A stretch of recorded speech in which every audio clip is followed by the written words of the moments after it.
hoje vai ser um vídeo diferente, né? Eu vou mostrar uma amiga que tá na nossa família há muito tempo, né?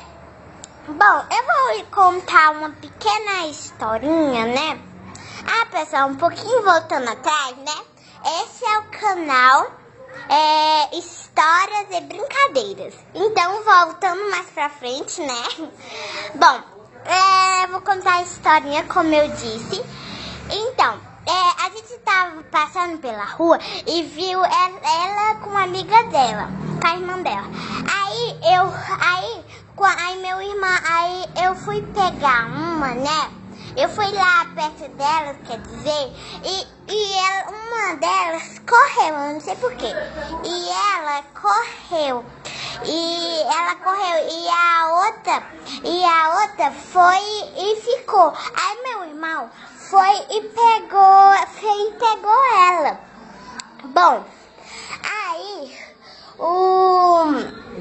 aí ela tá na nossa família desde hoje. Então eu vou mostrar. O nome dela é Sara e... Olha a Sara aqui, ó, gente. Ela vem cá, Sara. Ela tá com vestidinho, com babadinho, Sara. Ela tá com vestidinho de babadinho que tá bem aqui no pescoço dela. E ela tá muito chique hoje, tá muito exibida. Bom, como esse é o primeiro vídeo que eu mostro ela, é a minha cadeirinha, né? É o primeiro vídeo que eu mostro ela. E ela tá muito com vergonha. Ó, ela vai deitar agora pra não fazer carinho na barriga dela, né, Sara? Então, meninas, foi esse o vídeo. E então, tchau!